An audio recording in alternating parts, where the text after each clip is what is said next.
Se apresenta um pouquinho para a gente, cara. Fala um pouquinho da sua experiência, enfim, conta um pouquinho de como você chegou até aqui. Alô. Então, primeiro, obrigado pelo convite, obrigado ao time da Engage, obrigado Daniel, obrigado Lari pelo convite, por todo mundo, pela presença de todo mundo aqui também. É muito difícil falar logo antes do happy hour, né? Tá todo mundo muito ansioso para sair ali para a sala do lado, mas prometo que espero ser um papo legal aqui. Eu sou o Zé Diogo. Todo mundo me chama de Zé, né? Muito mais fácil, mais rápido. Eu sou o diretor do Tinder para a América Latina.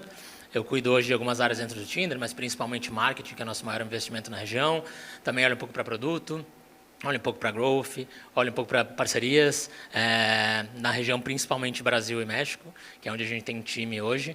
Mas eu me considero uma pessoa de brand, eu acho que é diferente um pouco do que a gente teve aqui ao longo do dia.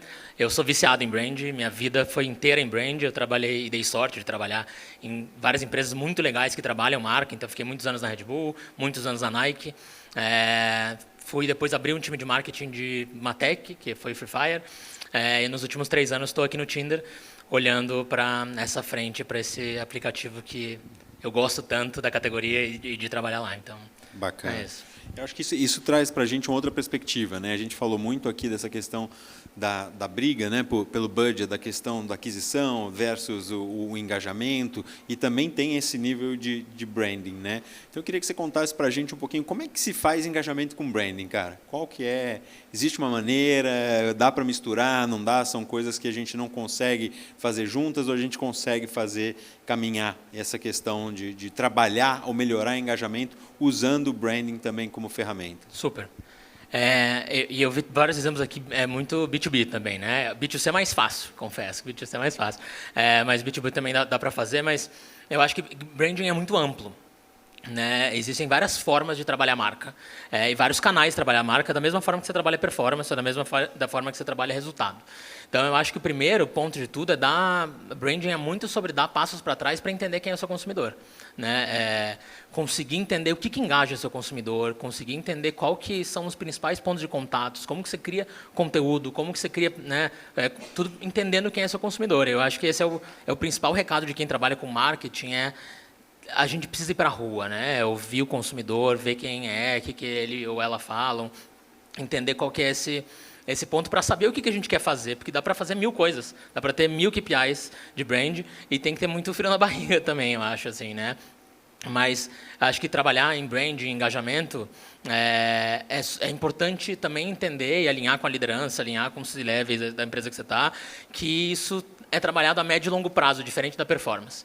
Né? A performance é muito mais fácil hoje você olhar resultado direto, porque você compra e você tem um número que você vai comprar e o resultado vai estar lá, você vai ter um CAC específico, com valor específico, você consegue trazer resultados muito claros. Mas acho que a diferença de trabalhar brand é você conseguir olhar KPIs ou métricas que são diferentes. Né? Você não pode falar, vou trabalhar brand, vou investir X dinheiro para trazer usuários, talvez. Né?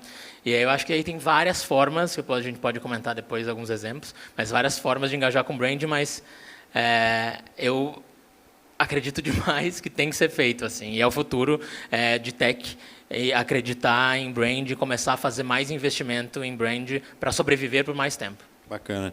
Que eu acho que aí tem esse case do mete o papo, né? Acho que é uma coisa que é interessante, que vocês conseguiram fazer uma coisa literalmente 360. Conta um pouquinho para a gente como é que nasceu, o que foi, como é que vocês trabalharam aí nesse caso específico.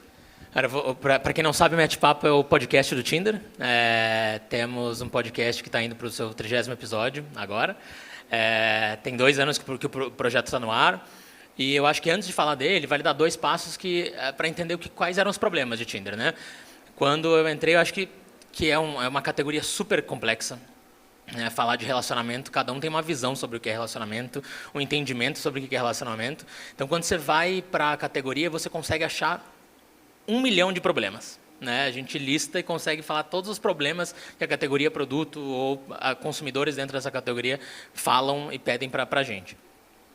E você tem que escolher, tem que fazer escolhas para saber onde você vai atacar, porque nem se você pegar todo o lucro de Tinder no mundo inteiro e investir em marketing, você vai conseguir mudar, porque é uma categoria super difícil, vale em comportamento e tudo.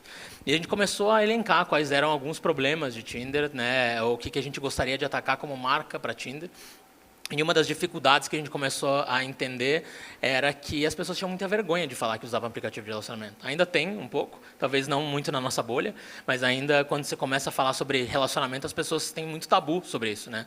E a gente falou, a gente precisa começar a deixar Tinder de uma forma mais natural. E como era a forma natural, é investimento em social. Eu não tinha tanto dinheiro para falar, cara, eu vou investir tudo em performance e trazer o topo do funil aqui, mas eu vou conseguir falar sobre marca e conseguir deixar Tinder na timeline das pessoas. Porque se as pessoas verem, né, assistirem mais conteúdos de Tinder, isso vai quebrando você aos poucos. E a gente criou um podcast que falava sobre relacionamento. A gente chamou uma pessoa que era super a cara de Tinder, que era a Valentina Bandeira. A Valen, ela começou a se empoderar do conteúdo para ela mesma, isso ajudou muito a gente a crescer. Né? Nos 4 primeiros episódios, que foram as primeiras gravações de Mete o Papo, a gente teve 4 virais no TikTok, ajudaram a gente a chegar em 1 milhão de seguidores organicamente dentro da plataforma. A gente tem o Chico Moedas, que eu acho que possivelmente talvez todo mundo já tenha ouvido falar em algum momento, que participou do podcast e criou toda a história Chico Moedas, Luísa Sonza, a partir de um conteúdo de Tinder. Então, acho que isso é uma forma que a gente criou, além do Mete-Papo, outros conteúdos, de conseguir falar com o consumidor de formas diferentes. E isso também ajuda em várias outras frentes de performance, tudo que a gente usa conteúdo, enfim. Bacana. Aí foi realmente uma história de trazer o problema para escancarar o problema e discutir os problemas para conseguir trabalhar nisso, né? E como é que funciona na questão da segmentação? Você falou que Tinder hoje relacionamento serve para todo mundo, né? Como é que vocês trabalham um pouquinho nessa questão de segmentação, até por público, por diferença etária? Como é que vocês enxergam, como é que vocês quebram um pouquinho isso para ter uma estratégia um pouquinho mais específica para um segmento? Como é que isso é trabalhado lá dentro? Ótimo. A gente entende muito que marca e produto se complementam, mas são diferentes, né? A gente hoje criou um tom de voz da marca Tinder muito claro. Quem é Tinder, o que a gente quer, qual é o tom de voz, quem fala sobre Tinder, né? E a gente se posiciona hoje muito para o jovem de 18 a 25 anos, né? Geração Z, mas é uma marca super jovem que quer se manter muito jovem. Então, tem as comunicações muito jovens, falando com influenciadores muito jovens. Então, todas as nossas campanhas de marca, elas são voltadas principalmente para pessoas de 18 há 25 anos. Mas quando a gente fala de produto, por exemplo, a gente tem várias divisões. Quando eu falo de performance, eu consigo falar com diferentes públicos, diferentes audiências, porque produto é para todo mundo, né? Quem hoje está solteiro ou solteira e quer entrar no Tinder e achar alguém, está lá. Esse é o produto para todo mundo. Então, a gente consegue hoje fazer essas divisões, mas muito com base nos objetivos. Então, a gente tem nossos KPIs de o que eu quero desenvolver como marca, né? O que é marca, o que eu quero que as pessoas tenham a percepção de que Tinder é uma marca legal, jovem, atual. Eu tenho, né, um público específico. Quando eu quero falar de produto, conversão, uma assinatura, eu consigo criar clusters e audiências específicas para impactar com conteúdos diferentes, com assets diferentes, essa galera. E curiosidade, tem muita diferença do comportamento quando você olha para a região, por exemplo, o Brasil é um país continental, né? Que a gente sabe que você fala, sai da bolha, vai para outra. Tem diferença? Vocês conseguem sentir diferença entre estados ou entre regiões aqui no Brasil? Tem muita, muita. Acho que tem muito até de abertura para a categoria, né? De novo, é uma categoria super complexa. Então, a gente sim tem uma visão até de quando você olha para umas regiões, quando a gente sai de um eixo Rio-São Paulo, por exemplo, as pessoas não conhecem outra marca de aplicativo de relacionamento, né? Tinder hoje é top of mind absurdo, tem 97% de awareness no Brasil. É um negócio muito grande, né? Então, grande parte do nosso resultado diário vem do orgânico, né? E também, então, a gente precisa entender como essas pessoas se comunicam em cada lugar para trazer mais resultado. A gente fez recentemente, deve ter final do ano passado, acho. A gente fez uma estratégia para a contratação de influenciadores locais para usar esses criativos para mídias localizadas nessas cidades. Então, a gente falou só com capitais pelo Brasil inteiro, onde a experiência do Tinder é melhor, e a gente usou criativos desses influenciadores só nessas praças, o que ajudou muito, ajuda a ter um resultado melhor do nosso CPR, né, que é o custo por registro, a diminuir, ajuda as pessoas a terem mais relação, né, com a marca, com a categoria, entenderem que a gente está olhando para outros lugares sem ser um eixo Rio-São Paulo, que as pessoas são um pouco mais abertas para a categoria. Muito bacana. E aí queria pegar esse gancho também nessa diferença, né, e nessa questão de como a gente consegue segmentar de uma outra forma que não seja só usando dados, né, trazendo para uma vida passada, né, na sua experiência da Nike, contar um pouquinho do Graffiti Stores, desse case que vocês fizeram com comunidade. Vocês fizeram a segmentação mais focado com comunidade, é isso? Isso. Eu sou mega fã de trabalhar e entender comunidades, né? Esse é o marketing que eu acredito. É como você consegue entender quais são os comportamentos daquele consumidor que ajudam a espalhar aquela mensagem, né? E talvez nem a marca espalhe a mensagem, mas o próprio consumidor, ele gosta tanto de você, ele engaja tanto com você que ele ou ela falam sobre aquilo. Naturalmente, a gente ganha voz a partir do consumidor, que é muito mais genuíno, né? E essa era a gente fez em 2019, pré-pandemia, né? Mundos pré-pandêmicos. A gente fez uma ação com a Nike, onde o grande objetivo era criar uma correlação de uma linha de tênis, que era o Air Max, com a cidade de São Paulo. Então, pelo mundo inteiro, eles queriam conectar essa linha de tênis com as cidades, né, porque era uma cultura mais urbana, e a gente falou, então beleza, vamos conversar, começar a entender com as próprias comunidades que montam a vida urbana de São Paulo, como que a gente consegue criar essa ação. A gente chamou, né, artistas, a gente chamou pessoas da rua de São Paulo para entender o que fazia sentido para o consumidor, e a gente criou foi o primeiro passo da estratégia, a gente começou a criar essa ação ouvindo do próprio consumidor como deveria ser o nosso caminho estratégico. E a gente criou o Graffiti Stores, que era uma ação onde a gente chamou grafiteiros, né, da cidade de São Paulo, e eles alteraram uma parte de alguns dos grafites deles, adicionando alguns tênis da Nike, né, no muro, e isso de madrugada, e de manhã o consumidor podia ir lá, e a partir de geolocalização ele conseguia comprar esse tênis, né, só se ele estivesse no muro. Então, ele cria, é óbvio que é um nicho micro, que é quem gosta, que é o sneakerhead, né, que é uma comunidade muito específica, quem gosta de tênis, que engaja muito com esse tema. Você não vai fazer isso para um consumidor geral, senão você perde venda, né? Mas eu acho que você tem que entender como a energia de uma própria comunidade consegue criar voz e criar um grande buzz em cima de uma ação para daqui a um mês você tá com todo mundo falando sobre aquilo, né? A gente não investiu dinheiro em mídia e essa ação ganhou Grand Prix em mídia em Cannes, né? Porque a gente usou espaços diferentes e amplificações diferentes. Foram 80 milhões de impactos só de buzz e de conversa das pessoas em redes sociais falando sobre a ação, sendo que a gente não investiu R$1 de mídia. Então acho que isso é um win de conteúdo, de negócio também, que funciona super bem. Bacana. E literalmente usando todos os canais, até muro, né? Muro até muro, exatamente. Que não pode, né? Na cidade de São Paulo. Uma coisa por bem, conta da lei Cidade bem, Limpa. bem agressiva. Mas a gente falou muito de coisa boa, coisa que funcionou. Como é que você vê, ou seja, você entende que isso é tudo uma questão de tentativa e erro? Existe um espaço para essa criatividade, para você trabalhar? Como é que funciona isso no seu dia a dia? Conta um pouquinho também dessa parte de quando que você acha que, putz, não deu certo, vamos para a próxima. Boa. Essa é uma pergunta boa, porque errar faz parte do processo, né? Todo mundo erra todo o tempo, eu acho. Dentro de empresa é isso. Trabalhar com tecnologia só... Quando eu entrei, né, saí de uma empresa que trabalhava muito marca e você foi para a tecnologia, as pessoas elas não estão tão abertas a trabalhar marca, né? Porque você tem isso, você tem um resultado muito rápido se você investe em performance, e se você tem um grupo de investidores que está olhando para a empresa querendo só dinheiro, você precisa mostrar um resultado muito rápido, né? Então, eu acho que eu tive o meu primeiro desafio quando eu entrei mesmo no Free Fire para discutir sobre marca num lugar onde nunca tinha sido feito marca antes, né? E aí você precisa saber até qual é o jogo que você vai jogar. Como que você vai poder mostrar, talvez, o que um C-Level quer ouvir, que é, vou te dar dinheiro, mas também me dá isso aqui, que isso aqui constrói a longo prazo, talvez para construir outras coisas que vão te dar dinheiro também, no final das contas. Então, acho que isso ajuda um pouco a sentir, tem muito do gut feeling, tem muito do sentir o frio na barriga, mas é um frio na barriga um pouco mais confortável se você entende que o primeiro processo e o primeiro momento de todos é você entender sobre o consumidor, sobre quem você está falando.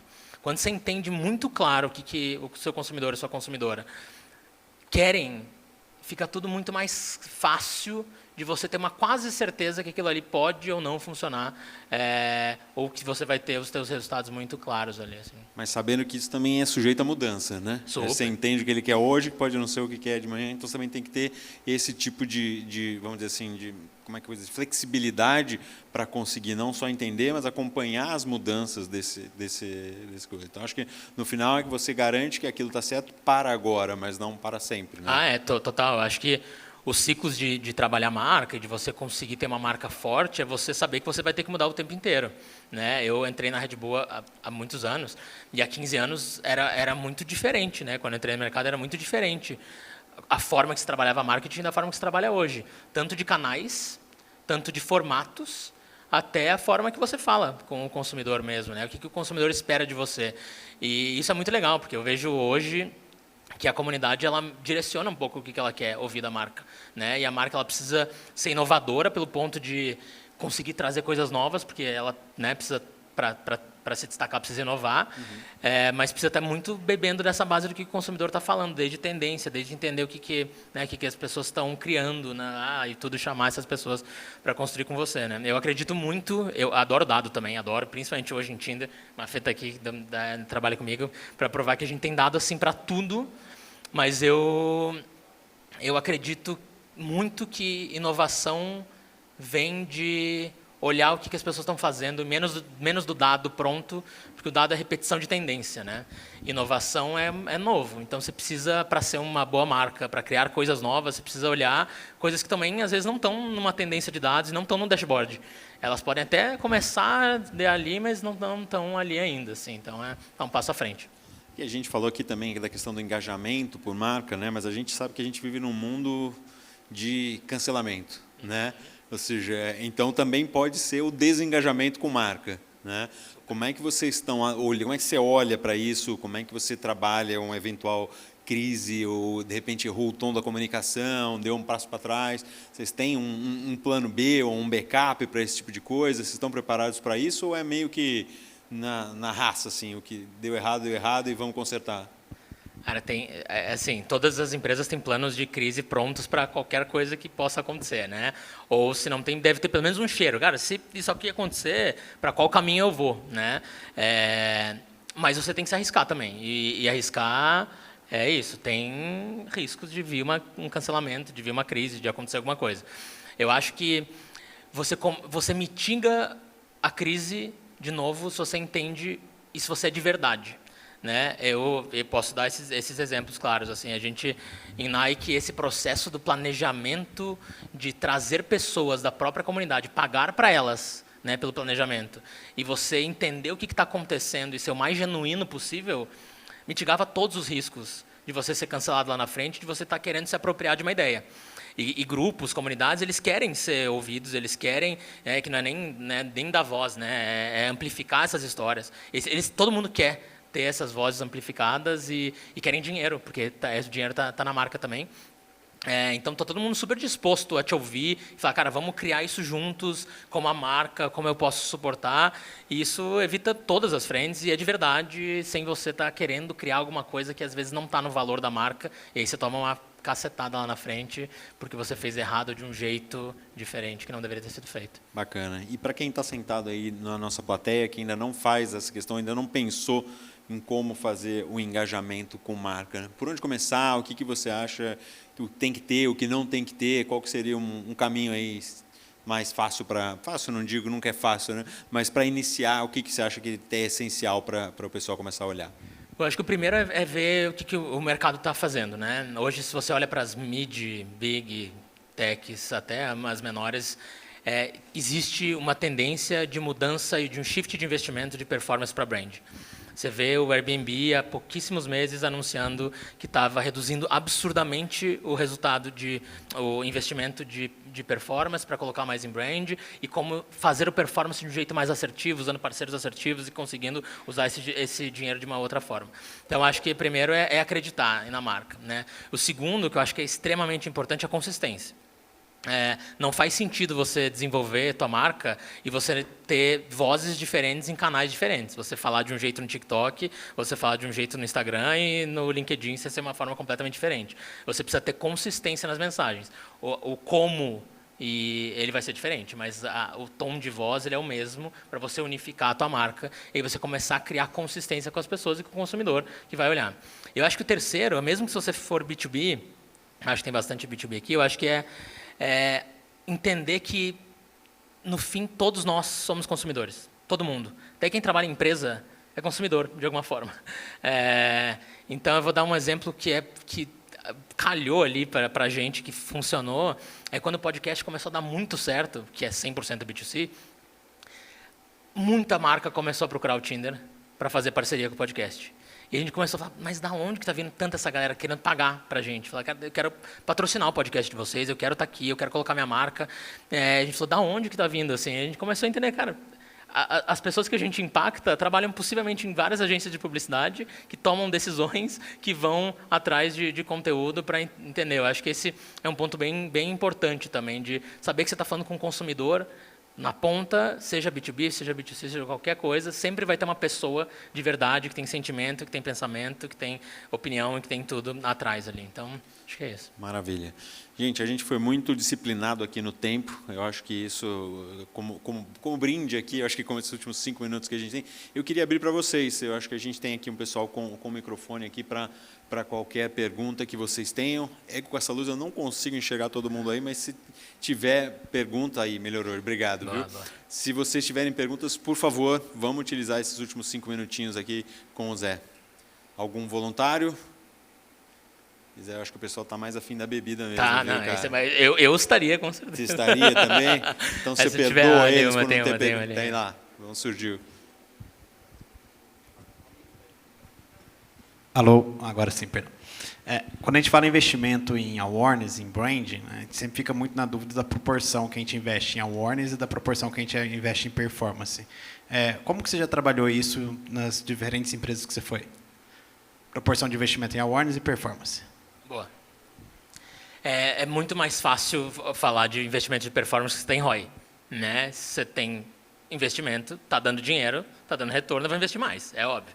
Quando você fala de brand, é um pouco mais difícil mesmo. Então, você precisa... Qual que é o cálculo que grandes empresas normalmente fazem? Elas entendem qual que é o faturamento da empresa e desse faturamento total da empresa, quanto eu invisto em marketing.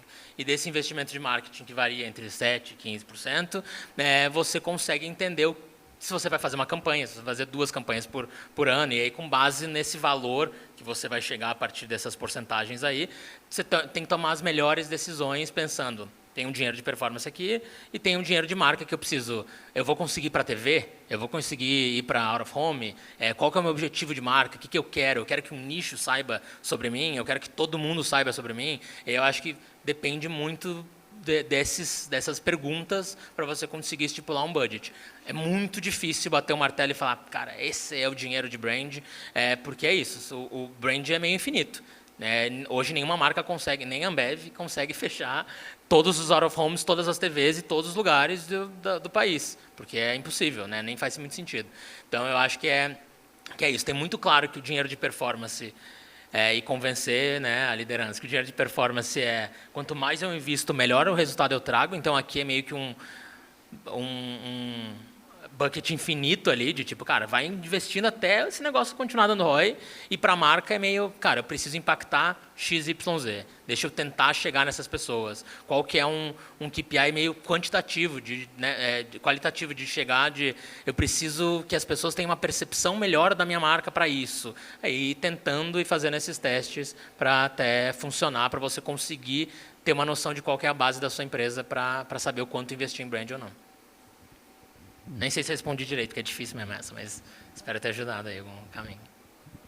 Aqui tem um... Obrigado. Eu sou o Rodrigo, sou gerente de marketing no Nubank e trabalhei em algumas empresas e eu vi a diferença que tem quando você está numa empresa cuja marca tem um peso. Isso faz um impacto direto nas métricas de canais. Então, CTR, Open Rating, enfim. E para quem é da área, é muito fácil entender o peso de uma marca, o impacto que ela tem nas mídias que a gente usa para performance, mas para diretoria é difícil você traduzir isso.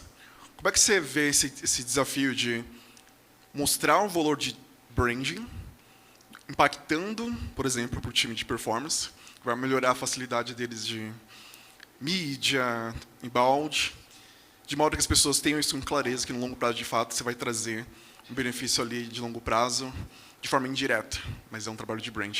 Como é que você faz isso hoje? Boa. Cara, você falou um negócio super certo. Hoje eu não tenho, né, a gente não tem o desafio de provar que brand funciona, porque já foi provado que brand funciona. Em todos os outros lugares que eu também trabalhei, brand funcionava, né? Red Bull, Nike tem marcas super fortes. Eu acho que sendo extremamente honesto, você precisa entender quem o aprovadora desse dinheiro, o que essa pessoa quer ouvir. Né? Às vezes, se é uma pessoa super voltada para resultado, você precisa entender qual é a forma que você vai conseguir vender, que brand vai trazer o resultado que essa pessoa quer. Ouvir dentro de uma liderança, para até você conseguir provar todas as suas outras questões ali por trás, até você conseguir ter dados suficiente para falar, cara, além do que você pediu e está aqui o resultado, eu também consigo entregar isso aqui, e começa a brand fazer mais sentido. Brand é isso, ele é médio e longo prazo, então é mais difícil você ter aquela confiança inicial, mas acho que talvez a melhor dica é essa. Assim, eu fiz exatamente isso no Free Fire lá, não tinha dinheiro de brand, fui a primeira pessoa de brand da empresa, e aí é como sentar com o dono do jogo, que é a pessoa que criou o jogo lá, e falar o que ele queria ouvir. Eu falei, cara, o que ele queria ouvir ele queria a marca como uma forma de merchandising, né? A gente criou... eu falei, cara, preciso desenvolver a marca para cá, com esses são os KPIs, ela vai desenvolver isso, para eu conseguir fechar 3 marcas para começar a vender chinelo, roupa e pasta de dente do Free Fire, que é o que você quer ouvir. E a gente conseguiu fazer isso no final, e aí, além disso, a gente conseguiu colocar uma campanha de milhões de reais no ar, com um filme incrível no Fantástico. Então, acho que tem formas e formas de falar. Temos tempo para mais uma, gente. Alguém? Aqui.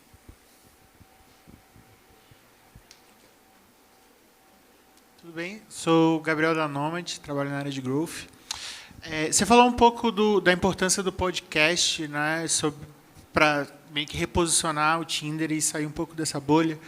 Eu queria entender um pouco da relação Tinder-anunciantes, né, porque acaba sendo um produto mais sensível, digamos, né? E pensando até na jornada do usuário mesmo, sei lá, estou no Tinder, vou ver um anúncio, né, fora desse contexto.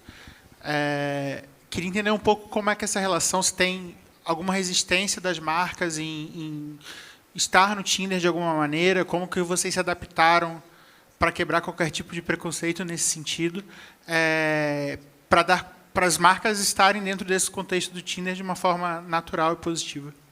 Boa. Era ótima pergunta. Assim, a gente tem até quem opera a mídia dentro do Tinder é um terceiro, né, aqui na América Latina, chama US Media Consulting, e a gente sempre cria juntos, entende juntos quais são os parceiros certos para a gente colocar lá dentro, né? Existe quais são os parceiros que são legais, qual não é legal, até para a marca, porque é uma relação de marca que o consumidor tem lá dentro, vendo ad também. Mas eu acho que a premissa de Tinder é que o ad nunca estrague a experiência do usuário dentro da plataforma. E é isso. Então, você tem lá, dependendo de momento, mas a cada 10 swipes você vê um ad muito específico, mas os ads eles são formatos nativos. Eu acho que isso também é super importante, né? O formato hoje de uma publicidade dentro do Tinder é um formato nativo da plataforma. É um card que você vê como se fosse um perfil de algum usuário ou usuária. É um card... Ou é um quiz que você consegue fazer para a interação da marca maior. Então, os níveis de engajamento de publicidade dentro do Tinder são altíssimos, altíssimos. É muito difícil comparar com até outra plataforma, outra rede social, né? E, sim, existe às vezes, fala, não vou investir no Tinder por isso. Eu acho que tem o pensamento de mais 60% da nossa base é de usuários da geração Z. Né? Muita marca entende isso e procura a gente por conta disso. E mais muita gente que está na agência, às vezes é um pouco mais velha, às vezes não entende, às vezes nunca usou Tinder, fala, não vou usar Tinder, putz, não vou colocar minha marca aqui dentro, sendo que o usuário está lá.